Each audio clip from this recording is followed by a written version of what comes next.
So if I wanted to get snatched and finally see those 11 line abs, I would not start with hitting the gym 6 times a week. And also not by cutting out half my favorite foods. Instead, if I were starting fresh, knowing everything I know from my certifications in nutrition and fitness, from working with clients, and also from over a decade of my own fitness experience, there are basically 5 key things that genuinely move the needle and that make getting shredded not only actually happening, but also very doable.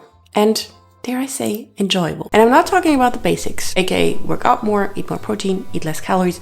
You already know that. But I'm talking about the things that you can do that will actually get you the results you want effectively and sustainably. Let's get into it. Okay, so the very first thing that I would do is actually the opposite of what most people do every January. Every first of the month, every Monday. And you've probably been there before. You're super motivated, you watch a bunch of videos, for example, of mine, and then you're like, okay, from now on, I'm gonna eat clean. I'm gonna hit my 10,000 steps a day. I'm gonna hit the gym 6 times a week. I'm gonna drink 3 liters of water. I'm gonna get my 8 hours of sleep. I'm gonna meal prep. I'm gonna track calories. But then life happens. Work, stress, social events, human tiredness, and everything collapses at the same time and you feel like a failure. But it's not you.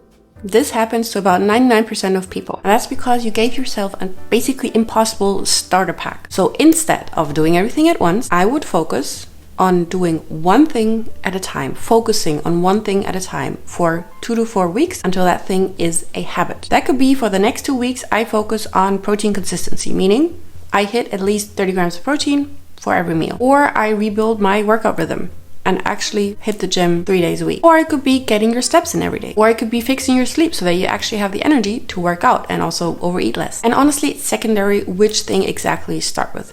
The main thing is that you build momentum, because when you build momentum, you have tiny successes every 2 weeks, every 4 weeks, when you feel like, okay, I've mastered that one thing, that one habit. I succeeded in that one thing. And that succeeding motivates you, and that keeps giving you motivation throughout the whole year. That momentum makes consistency feel natural and not like overwhelm. And that is also how you stop that annoying all or nothing cycle, where you either do it all, or if you fail at one thing, you just throw in the whole towel and just stop the whole fitness journey. And how do you choose what to focus on first? Well, I would either pick the one area that needs the most attention, aka the thing that's going worst in your life, and or what's the easiest to fix.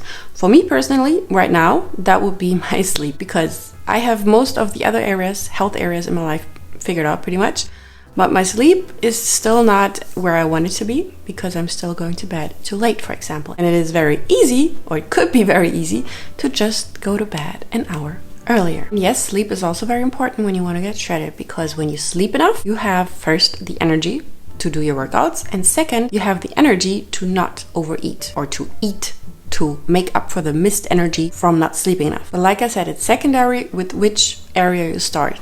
What's important is that you focus on one thing, you master that thing, and then you move on to the next one. That being said, there is one area that does move the needle the most when it comes to getting lean, and that is nutrition. Because at least 70% of your body transformation happens in the kitchen. I'm not gonna tell you for the millionth time that you need 2 grams of protein per kilo of body weight every day, or that you need to be in a caloric deficit. You already know that, at least if you watch my other videos. But the thing is, you don't only need to know the rules, you also need to know how to actually apply them consistently. And that's why I would build nutrition systems, not more nutrition knowledge, because more nutrition knowledge is not always better, because it can get pretty confusing, especially on social media. And there are a couple of things that I would do to build that system. Number 1, because protein is our focus, I would make myself a list. Well, I actually did that in the past myself. A list of my favorite protein sources. And if you need some inspiration, I linked a free protein cheat sheet where I ranked some protein sources by their calorie content below. And when you have that list of your favorite protein sources, let's say 5 of your favorite protein sources, figure out how much you need of that protein source, single or combined, to hit 30 to 40 grams of protein per meal, so that you do not have to track anything, because you will get a feeling of how much of a chicken breast or of cottage cheese or of tofu you need to hit your protein goal per meal. And as an example, here are my favorite protein sources that I eat on repeat, and how much you need of those for about 30 grams of protein. And when you know that, I would move on and build nutrition defaults. For example, choosing 2 breakfasts that you eat on repeat, and then 3 to 5 lunches, 3 to 5 dinners that you rotate through. And then when you get sick of one of them, you can switch it out. And also you can always deviate from it if you're inspired and you want to cook something new. But if you have your defaults in your head, you don't have to spend any brain energy thinking about how to hit all the macros that you need, okay, in this case especially the protein. And for each of these meals, make sure that it has enough protein, so 30 to 40 grams of protein, some complex carbs, about a quarter of the plate carbs, about half of the plate vegetables, and about a thumb-sized amount of fat. That can be a piece of avocado or nuts or olive oil. For example, extra virgin olive oil, my personal go-to. And then 1 to 2 protein-rich snacks. And when you have those default meals, write them down so that you don't forget them. Or take photos and have an album of just your go-to meals. No complicated Instagram recipes, just your easy, super easy, goal-oriented default meals. If you need some inspiration for some very, very easy protein-rich meals, either watch my What I Eat in a Day videos or follow me on Instagram, because there I share in my stories all the time what I eat. And if you want a deep dive on how to eat more protein every day without eating chicken breast all day long, I have a whole video about that. And when you have your default meals that have at least 30 to 40 grams of protein, it is very helpful if you remove any kind of friction you might have to actually make those meals. Meaning, my favorite tip of all time is to just cook with frozen vegetables, because they're pre-cut, they're pre-washed, they're pre-everything, and they contain at least as many nutrients as the fresh veggies, because they get frozen right after harvesting. And they're super convenient because you just have to put them from the freezer in your pan or your air fryer. And also they don't go bad as quickly as fresh vegetables, so you can just store them in your freezer for a very long time. Same thing goes for canned tomatoes, for example. They're actually very nutritious, and you can just store them in your storage space and just have them ready when you want to make a tomato sauce with tuna and put that on your pasta, which is a very delicious, very protein rich, very easy meal. Now, I'm personally not the biggest fan personally of meal prepping, but meal prepping does work for many people. But since I'm a very lazy person and I'm even too lazy to meal prep, what I do is just meal prep the basics. So for example, if I'm cooking rice anyways, I'm cooking 2 or 3 more portions and freeze them. Or if I do chicken breast, I air fry 2 at least at once, and then I have a chicken breast for the next day too. Or if I boil eggs, I boil 5 or maybe 10, because then I have a snack ready at all times. Whatever makes eating well and eating protein rich easy for you, do that. Make it easy for yourself. And speaking of making it easy, I do not think that you need to track neither your protein nor your calorie intake. For some people, tracking is very helpful, but it is not necessary. You can do it without checking. If you feel like the thought of tracking everything that you eat overwhelms you, don't do it. Instead, do what I said before for the protein.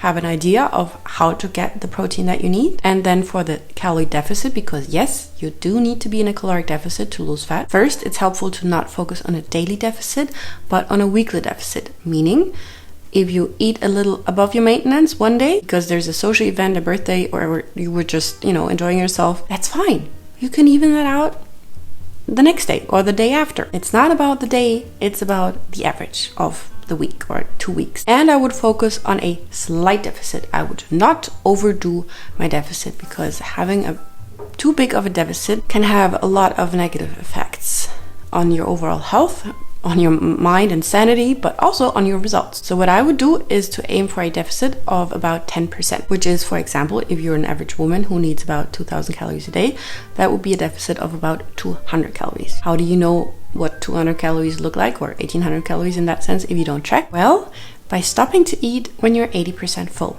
If you eat mostly whole foods and enough protein, you can use your body's hunger and fullness signals to know when you're in a slight deficit, which is when you stop eating before you're 80% full. But if you struggle with this because you lost your food intuition, it's absolutely fine to track your calories. I have a whole video where I talk about whether you should track or eat intuitively and how to do each in the best way possible. And if you feel like you need more help to actually build these systems in a way that fit your life, I'm currently working on a really cool health reset workbook, which is basically everything I guide my clients through to make eating well easy and realistically doable, but in a simple step-by-step format that you can do on your own. It's not out yet, but I opened a waitlist for early access. Link below. Now, next to nutrition, the second biggest factor of transforming your body is obviously exercise. But I, at least, would not want to waste my energy, my time, or my money on workouts that are not actually necessary or not even doing anything for me. So what I would do is to find a way to make the golden combo of movement work for my day-to-day life, namely strength training plus walking. And I will talk about the strength training part in a second.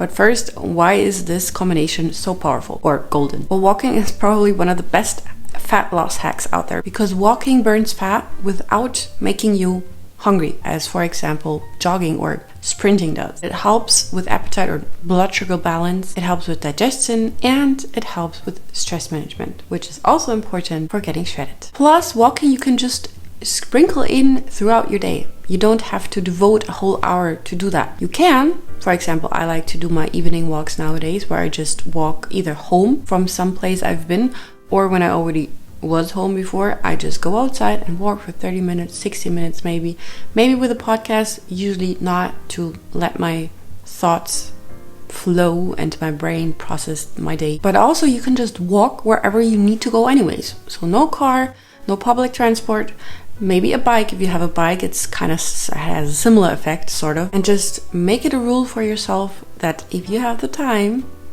to walk wherever you need to be. And that way it gets a lot easier to get your 10,000 steps in a day, or it can also be 5,000 steps, whatever is feasible for your daily life. And now let's talk about the strength training part, because there's still so much confusion whether you should go to the gym, lift weights, whether you should do Pilates, whether you should do neither, if yoga is maybe just enough.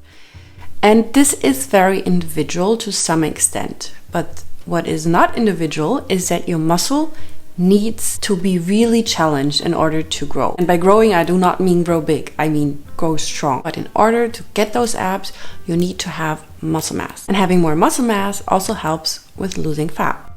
And no, strength training will not make you bulky if you're in a caloric deficit.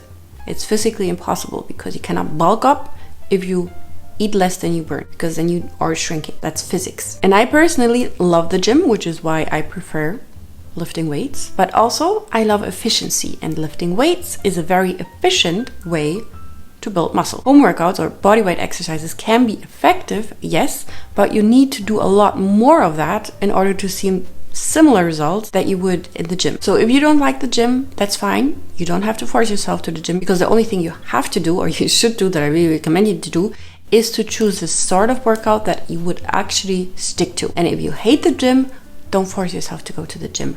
Find a kind of strength training where you need your muscles to work that you like. That can be home workouts, but if you do home workouts, buy yourself a dumbbell. Buy yourself resistant bands in varying strengths. Because in order to gain muscle, you need to have something called progressive overload.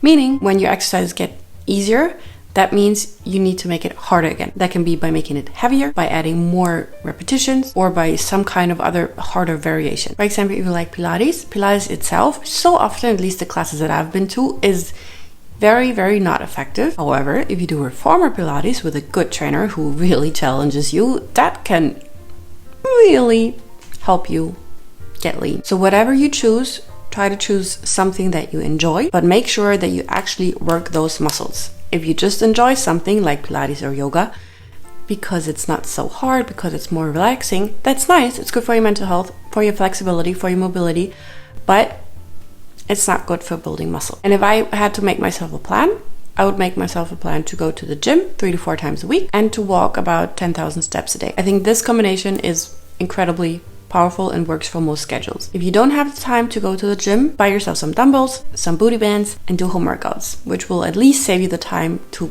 go to the gym. Okay, and Hannah, if I work out at home, for example, or if I do Pilates, how do I know that it's actually effective? Because my muscles hurt. But if that doesn't necessarily mean that they're growing, how do I know that I'm actually gaining muscle mass and losing fat? That's a very good question. There's actually one very smart device that will help you do exactly that, which is the Body Pod by Hume Health, who are very kindly sponsoring today's video.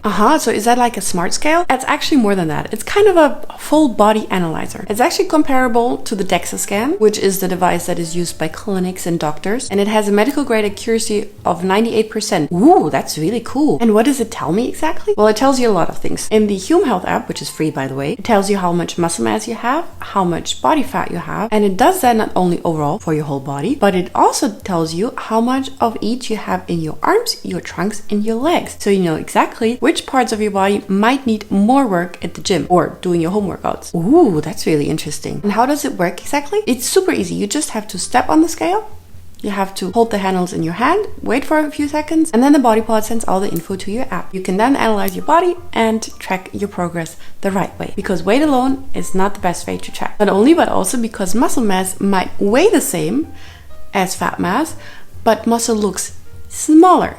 So if you get leaner, you might not get much lighter, but you still would look slimmer. Oh wow, that's so cool. If you want to get your own body pod, use the link in my description and my code Malu to get up to 50% off. But make sure to use it in the next 7 days because it's a limited time offer. Thank you so much to Hume Health. And now let's talk about number 4. Because while the right progress tracking might help you to stay motivated and consistent, something that will very likely kill your motivation is comparison. Which is why if I wanted to get shredded, I would protect my mindset like crazy, because your mindset is what actually keeps you consistent, or it can kill that consistency or any kind of motivation you might have had. Which is why I would be very protective of my mindset and my motivation. And in order to keep the right mindset, here's what I would do. First, I would stop scrolling body content, because while yes, sometimes it can be motivated to see the type of body you would like to have yourself, very often it can be demotivating because it just takes time. And when you get impatient, which is normal for everybody, but when you do get impatient, that might very likely either lead you to unhealthy behaviors, which will also, first it's unhealthy, but second, it will also ruin any progress you will have in the future. But also it might just kill your motivation, because then you're like, I'm never going to look like that. I look like 10 times different. And that's not what you want, nor what you need. So I would unfollow any account that makes you feel bad about yourself and your progress, and instead follow accounts that make you feel good about yourself and your progress. Similarly, also in real life, I would not compare myself to someone who is in week 300 compared to you being in your week 2 of your fitness journey. And in general, again, especially regarding to social media, I would try to not overconsume any health content, except of course mine. But in general, if you consume too much of that stuff, you might likely get stuck in analysis paralysis, because there's so information, so many tips and hacks and tricks you could do to make this faster and easier for you, but that might very likely overwhelm you again. I would also not weigh myself, at least not every morning, probably also not every week. If anything, I would use the body pod for actual real progress tracking, or if you want to progress track, see if you fit in a jean size smaller, or take measurements, but your weight does not tell you much. If anything, it stresses you out. And stress is also something I would really avoid, because stress in any type of form, I mean, at least mental stress in the terms of you not making enough progress, is harmful for actually making progress, because it takes time. And I know it sucks to be patient, to have to be patient, but you need to be patient, because healthy, getting lean, getting shredded takes time. And lastly, I would avoid people in my real life,